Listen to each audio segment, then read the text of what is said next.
Hi, this is Chris of AT Makers, and we're going to demonstrate the keyboard and mouse emulation features of the TRRS Trinkey when used with a stemma display.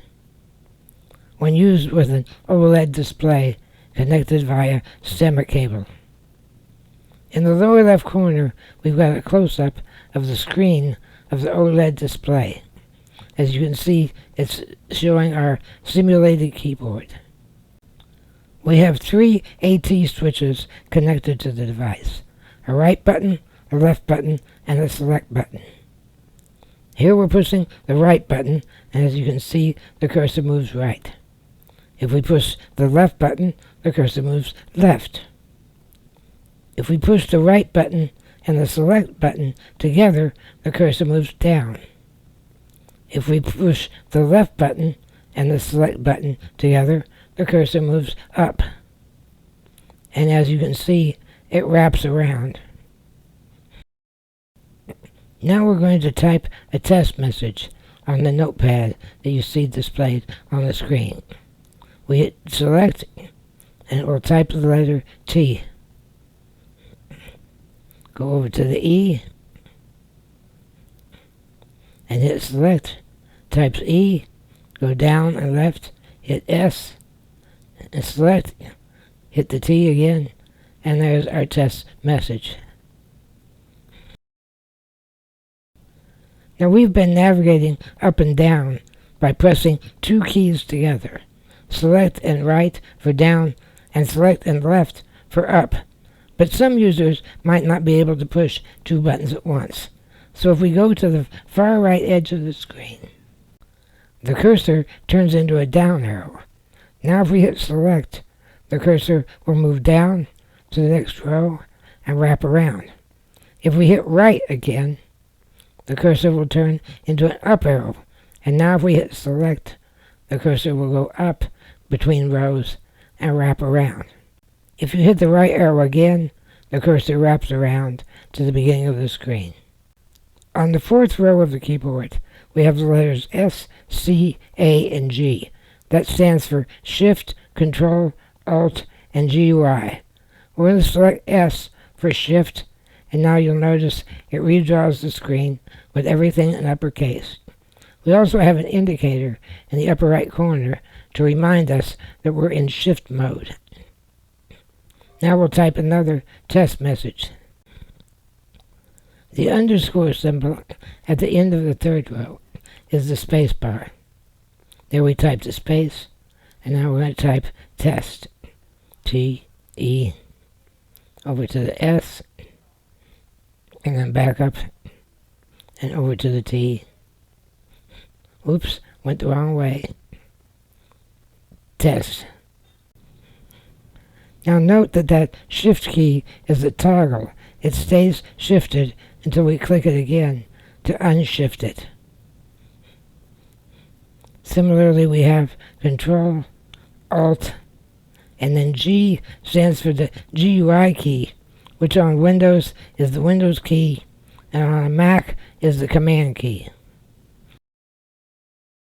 The 5th row of the keyboard contains arrow keys. Here's the left arrow and right arrow. If you look at the notepad, the cursor is moving back and forth.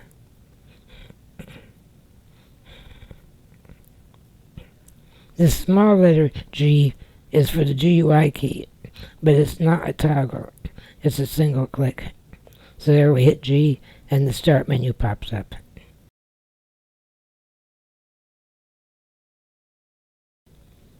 Now we're going to turn on a bunch of the toggle keys and show you how to turn them all off at once. Here we've hit Shift, and now we're hitting Control and Alt, and notice the indicators pop up on the right.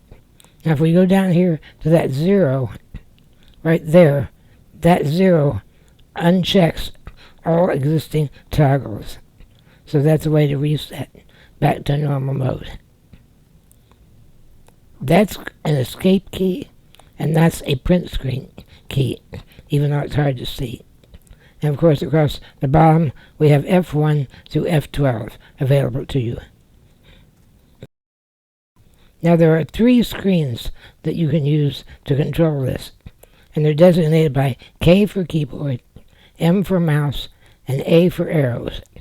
Let's go to the mouse page. Now here you can see we have a bunch of arrow keys, 8 different arrows. You can go up, down, left, right, diagonally. Let's go over to the left arrow, and now notice the mouse cursor is moving left, and we can go a different direction. Let's go right, and the mouse cursor goes right. Here we're going to go upright, diagonally, and let's go down right, diagonally. Now the L in the middle of those arrows is for left click. Then over here on the right, the R is for right click. There you can see we right clicked and the context menu pops up. We move over a little bit and hit the left click, and that clears the context pop-up menu. On the next row, the capital L is to hold the left mouse button, and you can use this to drag. So we hit the left mouse button, notice the large L indicator pops up, and now when we move the mouse, we're dragging and selecting that text. Now we hit L again, and the mouse indicator disappears. We're no longer holding the left click. The capital R is to hold the right mouse button. The capital M is to hold the middle mouse button. The lowercase m is to click the middle mouse button. The small w scrolls the mouse wheel down, and the big W scrolls it up. We also have Shift, Control, and Alt, because sometimes you need to Shift click or Control click or Alt click the mouse. Now the F and the S changes the mouse speed. F makes it go faster, and S makes it go slower. So we're going to crank up the speed. There you can see S makes it go back down again.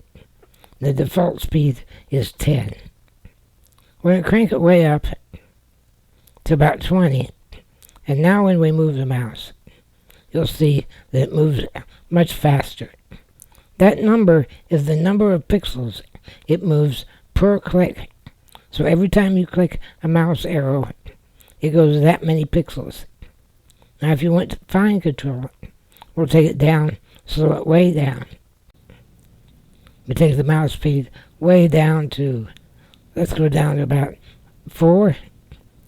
Now when we move the mouse, it will move very slowly.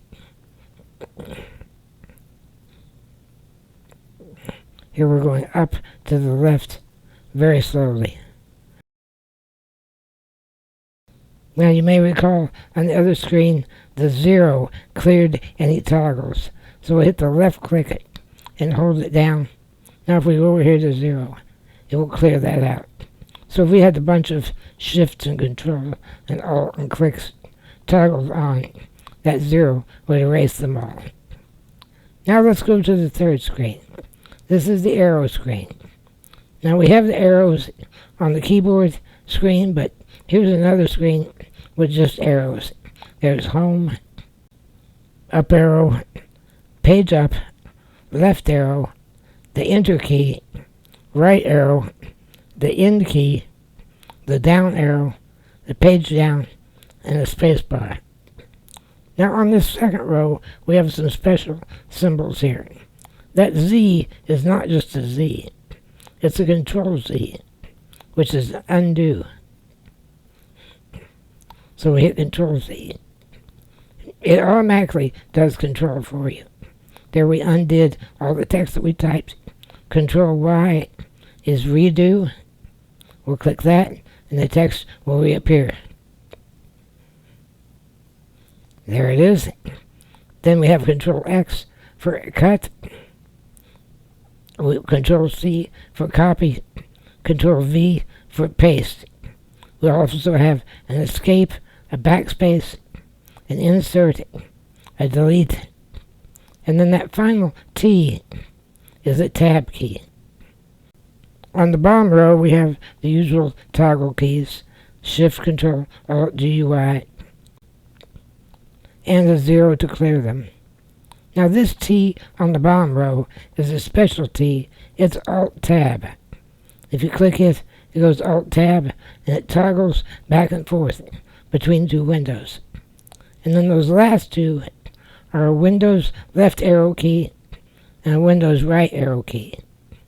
That will dock your page at the edge of the screen. Now we just go up and hit the Enter key, and that will complete the docking. Now let's go back to the mouse page. On the Chrome browser, we're going to go over here and click on YouTube. And here's my YouTube channel. Go over here, and now we're going to do a wheel. Hit the scroll wheel down, and the scroll wheel back up again. And not much on that page. Let's go click on the videos, and we'll have more room to scroll. Going up and left. Now we're going to go left. Sometimes I move the wrong way around. Get confused about which way I'm going. Here we go. Now we're going to go left arrow with the mouse. And we're going to click on the word videos.